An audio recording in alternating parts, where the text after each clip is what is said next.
अपनी औलाद को जरूर सिखा देना, भिखारी को भी राजा बना देती है। एक समय की बात है, एक जंगल में एक तोता और एक मैना का जोड़ा रहता था।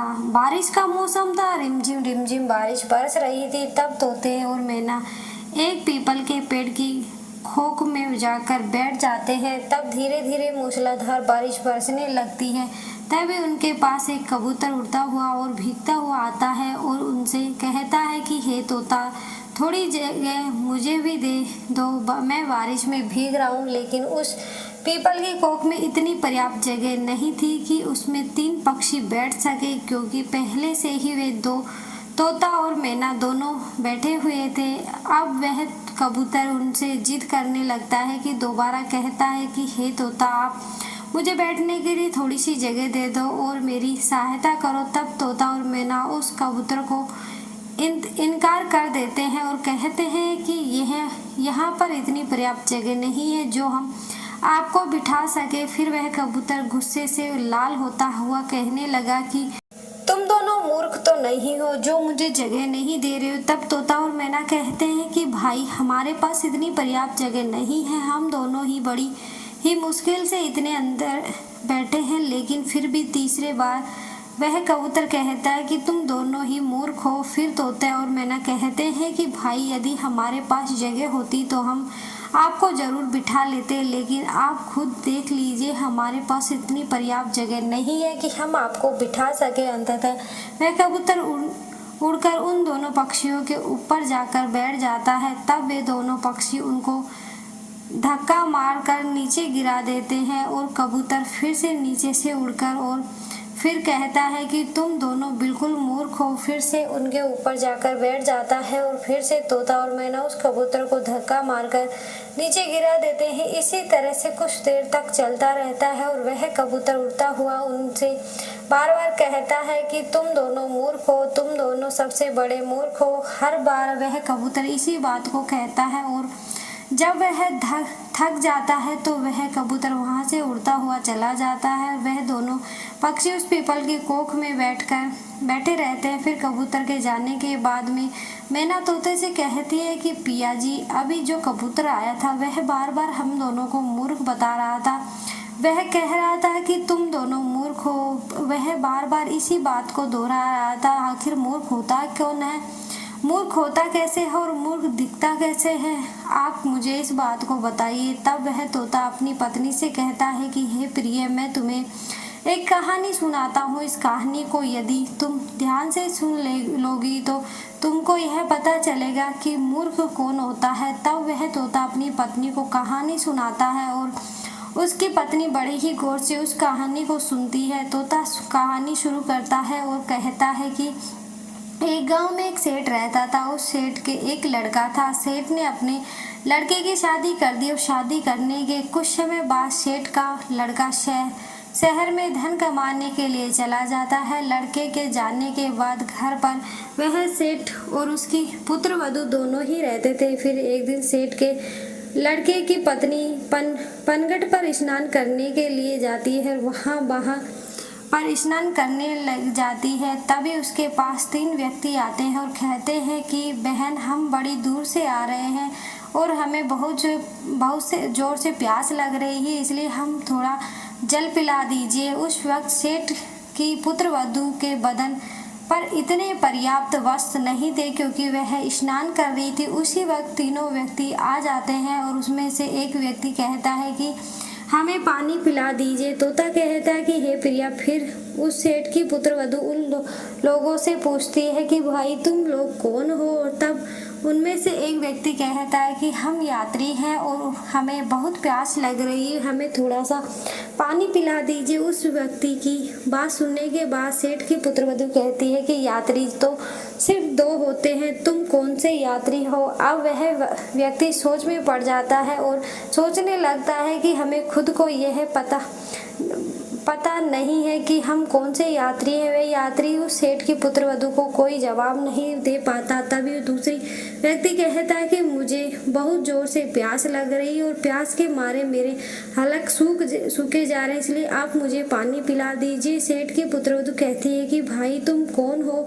तब वह व्यक्ति जवाब देता है कि और कहता है कि मैं अनपढ़ गंवार हूँ, आप मुझे पानी पिला दीजिए। तब सेठ की पुत्रवधू कहती है कि अनपढ़ गंवार तो सिर्फ दो होते हैं, तुम कौन से अनपढ़ गंवार हो यह बताओ, तब मैं तुम्हें पानी पिलाऊंगी। लेकिन वह व्यक्ति भी कोई जवाब नहीं दे पाता और वह भी सोचने लगता है कि मुझे खुद को नहीं पता कि मैं कौन सा अनपढ़ गंवार हूँ। इस प्रकार वह भी कोई जवाब नहीं दे पाता। फिर तीसरा व्यक्ति कहता है कि बहन जी मुझे पानी पिला दीजिए, प्यास के मारे मेरे प्राण निकले जा रहे हैं, यदि कुछ देर तक मुझे पानी नहीं मिला तो मेरे प्राण निकल जाएंगे। तब सेठ की पुत्रवधू उस व्यक्ति से कहते हैं कि भाई तुम कौन हो? फिर वह व्यक्ति कहता है कि मैं मूर्ख हूँ, आप मुझे पानी पिला दीजिए। सेठ की पुत्रवधू कहती है कि मूर्ख तो दो थे, तो उनमें से तुम कौन से मूर्ख हो? अब वह व्यक्ति भी सवाल का कोई जवाब नहीं दे पाता। वह बड़ी सोच में पड़ जाता है कि मुझे खुद को पता नहीं मैं कौन सा मूर्ख हूँ। इस प्रकार वह भी कोई जवाब नहीं दे पाता। तोता आगे कहता है कि हे प्रिया। फिर वह तीनों व्यक्ति प्यासे ही पनघट से जाने लगते हैं और जब वहां से रवाना होते हैं तो सेठ की पुत्रवधू से कहती है कि आप तीनों मेरे घर चलिए, यहाँ से कुछ ही दूरी पर इसी ही रास्ते पर मेरा घर है, वहाँ मैं आपको जरूर पानी पिला दूंगी। फिर वह तीनों यात्री उस सेठ की पुत्रवधू के घर जाने लगते हैं और उधर सेठ की पुत्रवधू स्नान करके और वस्त्र पहनकर अपने घर जाती है। जैसे ही वह तीनों व्यक्ति उस सेठ के घर पहुंचे तो साथ में सेठ की पुत्रवधू भी घर पहुंचती है। तभी उनके ससुर की नज़र अपनी बहू पर पड़ जाती है। तब उसका ससुर सोचने लगता है कि मेरी बहू किन मर्दों के साथ घूम रही है, इसका पति शहर में धन कमाने के लिए बाहर गया हुआ है और यह पराये मर्दों के साथ घूम रही है। इस बात को वह सोचने लगता है। उधर सेठ की पुत्रवधू उन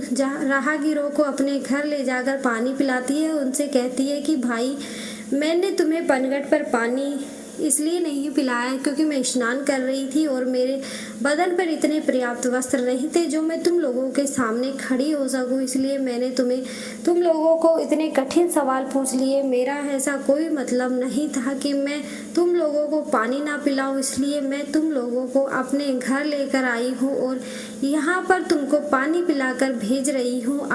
अब आप बड़े प्यार से पानी पीजिए और अपने रास्ते चल दीजिए। तीनों राहगीर पानी पीकर वहां से चले जाते हैं। उधर सेठ सोचने लगता है कि मेरी बहू बदचलन है, मेरा लड़का बाहर काम करता है और यह पराये मर्दों के साथ घूमती है, पराये मर्दों को अपने घर लेकर आती है। यही सोचकर वह दुखी हो जाता है और सोचने लगता है कि यदि किसी व्यक्ति से बीमारी आ गई तो उसका उपचार जरूरी होता है। यदि समय पर उसका उपचार नहीं किया जाए तो वह बीमारी उसकी रोम रोम में रम जाती है और बाद में उससे छुटकारा पाना असंभव हो जाता है। इसी बात को सोचने लगता है कि अब मेरी बहू का क्या इलाज किया जाए। यह भी बदचलन हो गई है, बदमाश हो गई है, पराये मर्दों के संग घूमती है और इसका पति बाहर रहता है, इसलिए यह बिगड़ चुकी है। अब इसका इलाज किया जाए तो क्या किया जाए। वह सोचने लगती है कि क्या मैं इसका फैसला इस नगर के राजा से करवा लूं। इसी बात को सोचकर वह राजा के दरबार पहुंच जाता है और राजा को वह सारी घटना सुना देता है। तब राजा अपने सैनिकों को आदेश देता है, कहता है कि जाओ और सेठ के पुत्रवधू को तुरंत दरबार में लेकर आओ। तोता आगे कहता है कि हे प्रिय। तभी राजा के सैनिक सेठ के घर जाते हैं और घर जाकर सेठ के पुत्रवधू से कहते हैं कि तुम्हें राजा के दरबार में हाजिर होने का हुक्म दिया है, तुम दरबार में चलो। सेठ की पुत्रवधू कहती है कि भाई आप सबसे पहले अपने राजा से यह पूछ कर आओ कि उन्हें मुझे किस रूप में बुलाया है, बेटी के रूप में बुलाया है या बहू के रूप में बुलाया है या फिर माँ के रूप में बुलाया है, किन रूप में उन्होंने मुझे दरबार में बुलाया है। तब सैनिक वापस राजा के पास जाते हैं और राजा से कहते हैं कि महाराज सेठ की पुत्रवधू ने यह कहकर वापस भेज दिया है कि आपने उसे किस रूप में बुलाया है, बेटी के रूप में बुलाया है या बहू के रूप में बुलाया है या फिर माँ के रूप में बुलाया है। तभी राजा बड़ी चिंता में पड़ जाता है कि अब मैं उसे बुलाऊं तो किस रूप में बुलाऊं। फिर राजा अपने मंत्रियों को सलाह लेता है तो मंत्री राजा को सलाह देते हैं कि महाराज, यह सेठ हमारे नगर का सेठ है और इसकी पुत्रवधू हमारी बहू लगती है, इसलिए आप उसको दरबार में बहू के रूप में बुलाया। तब राजा अपने सैनिकों को आदेश देता है कि और कहता है कि पालकी लेकर जाओ और सेठ की पुत्रवधू को बहू के रूप में लेकर आओ। फिर राजा के सैनिक पालकी लेकर सेठ के घर पहुंचे और सेठ की पुत्रवधू से कहते हैं कि महाराज ने तुम्हें दरबार में बहू के रूप में बुलाया है। तोता आगे कहता है कि हे प्रिय। फिर सैनिकों की बात सुनकर सेठ की पुत्रवधू तुरंत पालकी में बैठ जाती है। सैनिक पालकी को उठाकर राजा के दरबार में ले जाते हैं और सेठ की पुत्रवधू राजा के दरबार में हाजिर हो जाती है। तब राजा उससे कहता है कि क्या तुम चरित्रहीन हो, तुम्हारा पति विदेश में कमाता है और तुम पराये मर्दों की संग घूमती हो, ऐसा हमारे राज्य में नहीं हो सकता। यदि तुम ऐसा काम करोगी तो हमारे राज्य को छोड़कर जाना पड़ेगा या फिर तुम्हें सजा दी जाएगी। राजा की यह बात सुनकर सेठ की पुत्रवधू राजा को जवाब देती है कि और कहती है कि महाराज, मैं एक पवित्रव्रता स्त्री हूँ, मुझ पर कलंक लगाने से पहले आप थोड़ा सोच लीजिए। क्या किसी प्यासे को पानी पिलाना या किसी भूखे को भोजन खिलाना कोई अपराध है? यदि आपके राज्य में ऐसा संविधान है कि किसी भूखे को भोजन खिलाया, प्यासे को पानी पिलाना अपराध है, तो हाँ, मैंने अपराध किया है और यह अपराध मैं बार बार करूंगी। सेठ की पुत्रवधू के मुख से यह बात सुनकर राजा बड़े ही आश्चर्यचकित होते हैं और कहते हैं कि तुम मुझे पूरी बात विस्तार से बताओ कि क्या बात है। सेठ की पुत्रवधू राजा को पूरी सच्चाई बताती है कि महाराज, मैं पनघट पर स्नान कर रही थी, तभी रास्ते चलते 3 राहगीर पनघट पर आते हैं और कहते हैं कि हमें पानी पिला दीजिए, हमें बहुत जोरों से प्यास लग रही है। उस वक्त मेरे बदन पर इतने पर्याप्त वस्त्र नहीं थे कि उनके समक्ष में खड़ी होकर उनको पानी पिला सकूं, इसलिए मैंने बैठे बैठे उन लोगों से इतने कठिन सवाल पूछे कि वह जवाब नहीं दे सके। उसके बाद उनको मैंने अपने घर भेज दिया और उसके बाद मैं कपड़े पहनकर अपने घर आई। घर आने के बाद उन लोगों को मैंने पानी पिलाकर वहां से भेज दिया। अब इनमें मैंने गलत क्या किया? सेठ की पुत्रवधू की इतनी बात सुनने के बाद राजा कहता है कि तुमने उन राहगीरों से ऐसा कौन से कठिन सवाल पूछे कि वह सवाल हमें भी बताओ। फिर सेठ की पुत्रवधू उन तीनों सवालों को राजा के समक्ष रखती है और राजा भी बड़ा सोच में पड़ जाता है। राजा के मंत्री भी सोच में पड़ जाते हैं और उनसे भी इन तीनों प्रश्न जवाब नहीं लगते।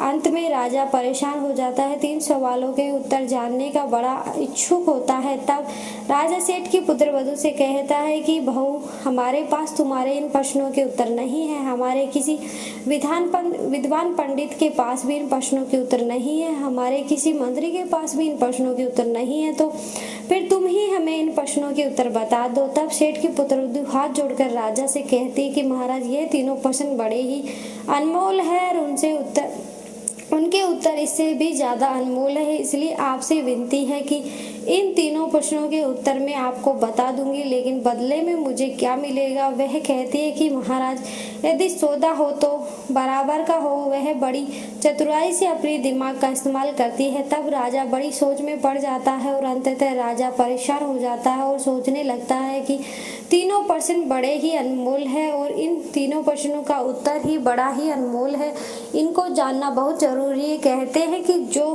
राजा मूर्ख हो उसको कोई भी लूट सकता है। फिर राजा ने कहा कि आधे राज्य पर तुम राज करोगी और आधे राज्य पर मैं राज करूंगा, तुम अपने तीनों प्रश्नों के उत्तर हमें बता दो।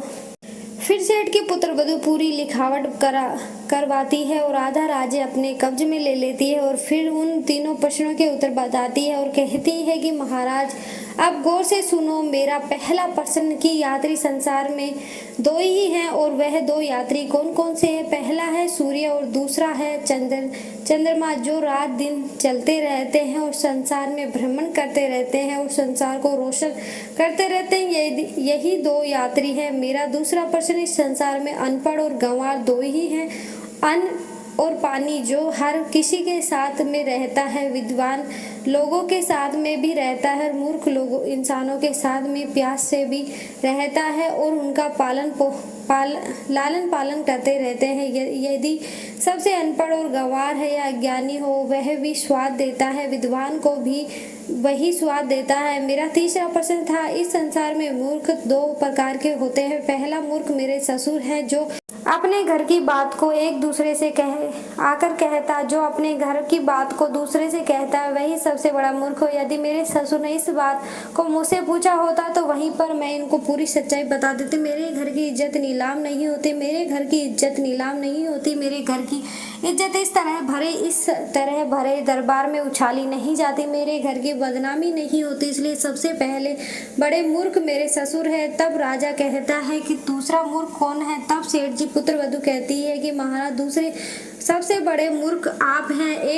एक राजा ऐसा होता है जो बिना सोचे समझे भी कुछ भी फैसला ले लेता है, वही सबसे बड़ा मूर्ख होता है। इसलिए दूसरे सबसे बड़े मूर्ख आप हैं। आप ही ऐसे मूर्ख हैं जो मेरे इस सवालों के बदले में अपना आधा राज्य मुझे दे दिया। अब राजा को गुस्सा आता है, लेकिन वह कुछ नहीं कर सकता क्योंकि वह अब भी महारानी बन चुकी है। वह भी आधे राज्य की महारानी, आधे सैनिक उसकी और आधे सैनिक उसका।